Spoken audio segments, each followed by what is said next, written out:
I knew with this cancer, it wasn't a if this time would come, it was more like a when this time would come.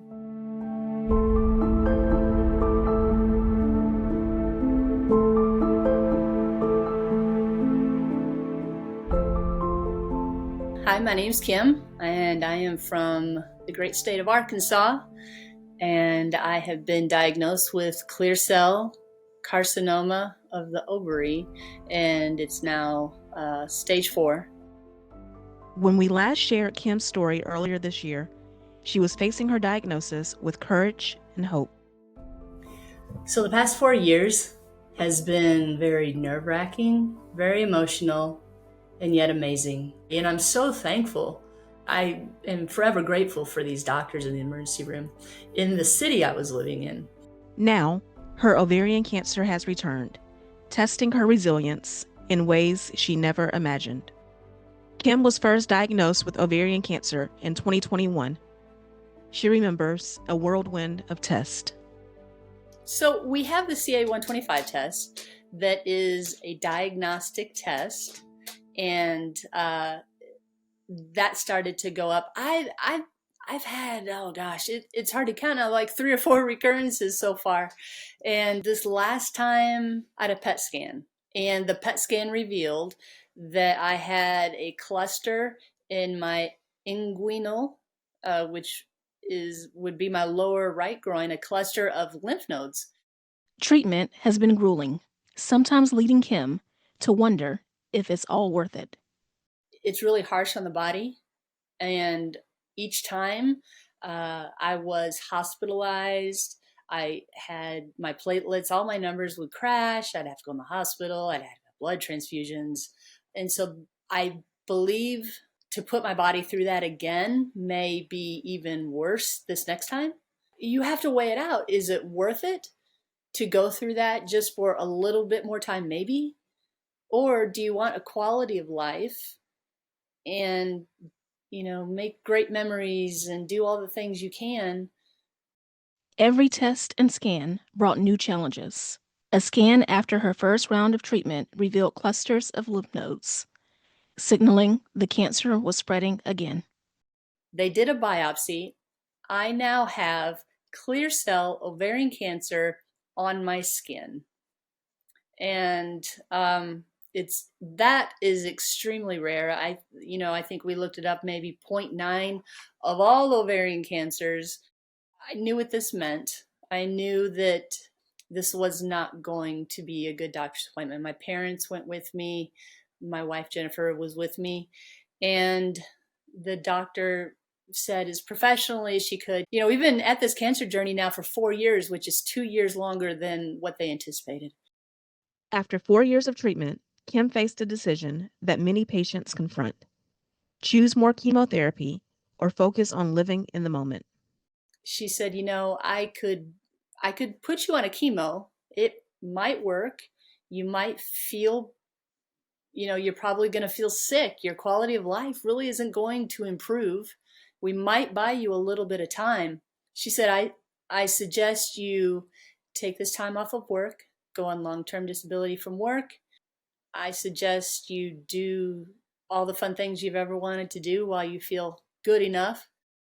About 70% of ovarian cancer patients will experience a recurrence, according to the Ovarian Cancer Research Alliance.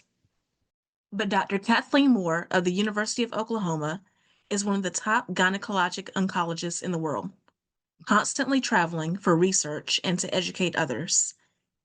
She encourages women to be hopeful, saying new treatment options are always in development. The next big challenge for us is going to be, say these are all approved, which one do I give first? Does it matter? Do I do a microtubule toxin first? Do I do a topoisomerase one? And then, if some of these are biomarker linked and some of them are just all comers, what's the best one for each patient? Because I probably am only going to use one of each, and I want to make sure I pick well. That's going to be our next big challenge here with all of these medicines, is really individualizing for our patient so they get best drug for them, best tolerated. Making sure patients feel seen and heard. Patients present with months and sometimes even longer of just not being believed or being bounced around or given this or that medicine. So they kind of arrive at our door with some varying state of just trauma that I don't know that we've ever really addressed, up front, but I'm trying to start acknowledging that at least. Dispelling myths about clinical trials. People don't want to feel like a guinea pig, and they also don't want to feel like they're part of a science experiment, like we're just doing something as a science experiment. They want to participate in clinical trials, and I want to run clinical trials that, I mean, I'm not always right, but I want to run trials that I think are going to work. Helping more patients get access to the latest therapies. There are a lot of community sites doing very high quality clinical research. So trying to figure out where that is in your community can be the first step. Getting access to these sorts of medications as compared to like topotecan, like 100%, I'd want that for, my mom. For Kim, hope arrived in the form of a clinical trial. I always try and find good news, and in all this craziness, there's always got to be that good news. She did find a clinical trial for me. So I'm in the testing process of this clinical trial. And if everything goes well, here in less than a month, I'll be able to start treatment on the clinical trial. So we are really praying, hoping, fingers crossed, everything that will work with minimal side effects. Kim has spent the past few years leaning on her faith and support from her wife. How my wife has been handling it, she's an angel. It's been very difficult on her. Everyone expresses emotions differently and how we process differently, and she processes differently than I do. It's been very difficult, very, very difficult. And I've said to her, I said, wow, you did not sign up for this. Family has been central to Kim's journey. Her 2 sons and 3 grandchildren are a huge motivation.